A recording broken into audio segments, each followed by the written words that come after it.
Okay, let's just go through this one really fast, and I'll show you what we were expecting for our answers here, and then we can use this to sit down and look at your answers next week. So letter J says diffusion across the thylakoid membrane in photosynthesis. And then I have the 3 types of diffusion. So in 1, it says that water diffuses straight across the membrane to replace the water being split inside the thylakoid. And 2 says using the energy from high energy electrons from photosystem 2, hydrogen ions are pumped across the membrane at the cytochrome complex, creating a highly charged lumen of the thylakoid. And 3 says these ions are then able to escape the lumen by flowing through a channel in the ATP synthase. This flow causes the ATP synthase to spin and build ATP molecules, but doesn't use ATP.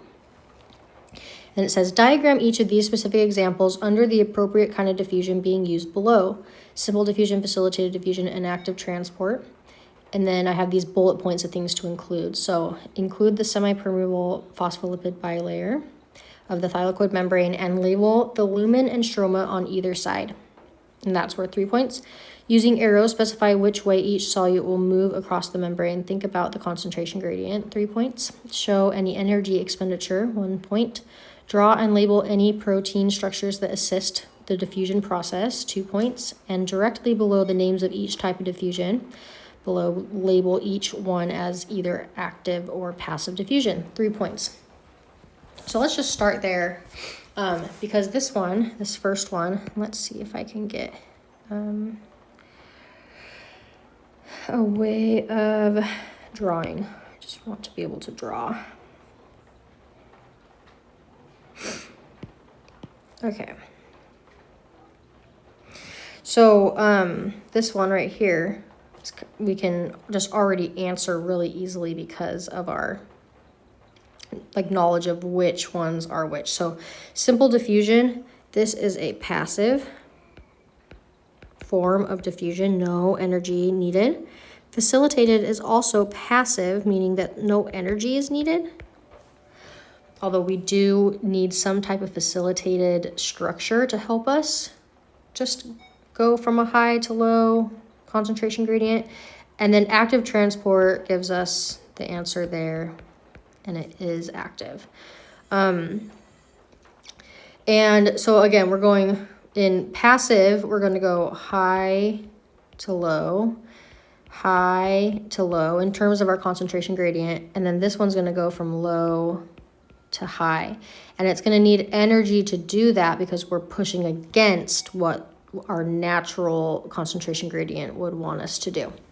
So we can look at, I explained the 3 options, which to figure out which one of these is which, and then draw that happening under which one. So we'll start with water. Water diffuses straight across the membrane to replace water being split inside the thylakoid.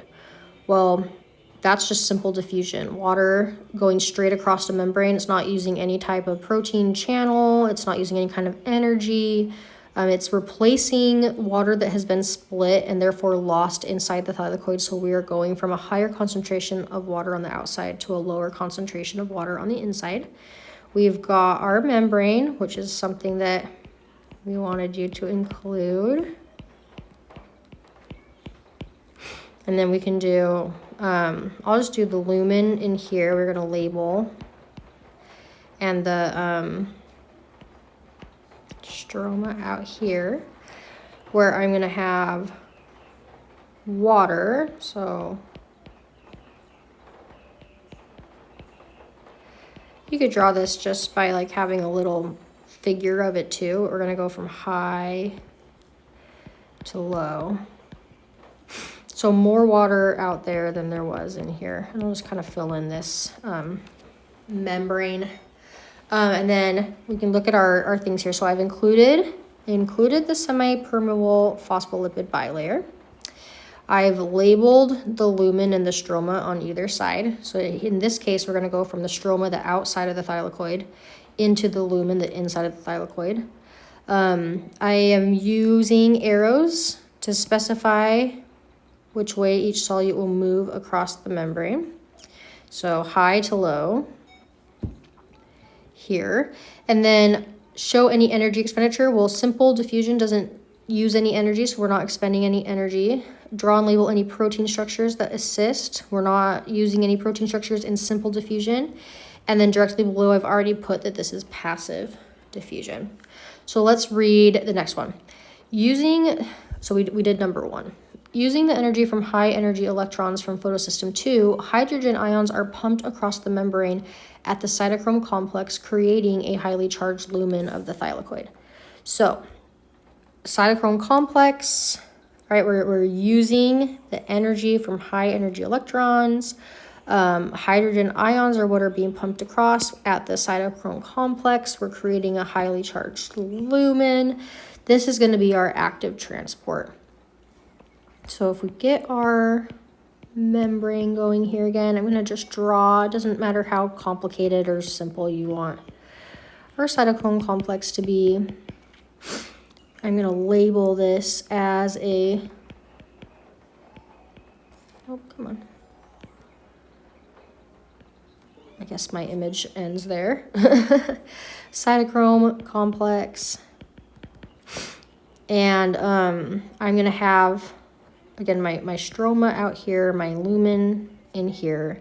And we're going from the stroma to the lumen. Again, we're pumping hydrogen ions to create a charged lumen inside the thylakoid. So we're going to go from a super high concentration of hydrogen ions in here and a lower concentration here. And so then this is going to use ATP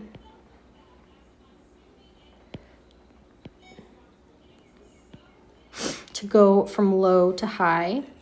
So let's make sure I've got my phospholipid bilayer. I've labeled my lumen and my stroma. I've used an arrow to show which way we're going to move across the membrane. I've showed an energy expenditure that we are using energy. I have drawn this protein, and I just did a really, really simple protein, and that it's labeled as my cytochrome complex over here. And then I have said that it is active diffusion. So then we've done number 2. Number 3. These ions are able to escape the lumen by flowing through a channel in the ATP synthase. This flow causes the ATP synthase to spin and build ATP molecules, but doesn't use ATP. So it's facilitated, meaning it has to have this channel to actually go from a high to low concentration, but it's passive. It's not using energy. It's still going to go from high to low. So in these cases, we'll have our membrane. And I kind of like to draw this little channel. All right, I'm going to label this guy as our ATP synthase. And then I'm going to show that we have this really high concentration of hydrogen ions in here. They're going to go from high to low. And let's see, I've done my barrier. I can label again, this is my stroma, this is my lumen, although I usually just kind of assumed if people just put it once that it was the same throughout the whole thing. I have an arrow showing which way it's going to move. I have my energy expenditure. There is no expenditure. I did have some students that said like this makes ATP like this, but this was a little confusing sometimes because I didn't know if they were trying to tell me that ATP was going in or out if they just put ATP there. And so on a final exam, if I were to diagram this, I would make sure it was either really clear that the arrow was showing ATP going in or coming out with the arrows, but also I might just not include that it actually makes ATP because that's not what we are testing you here. We're just testing the type of diffusion. And so we don't have to include that if we don't want to. For other test questions, we might want to know that, yes, this is how we make ATP by having this concentration of high to low, make it so that this guy spins, and then puts together ADP with phosphate to create ATP. But for this one, we just want to recognize that you know what kind of diffusion it is and whether or not it's even making energy.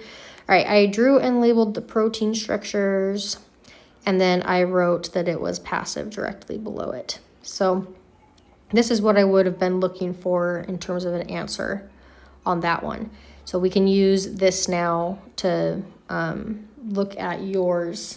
And again, mostly where you missed points on this one was that we didn't do some of these things in here. Wanted you to label and put arrows and tell me and show concentration gradient and yeah, things like that. So we've done all of them and we can go from here.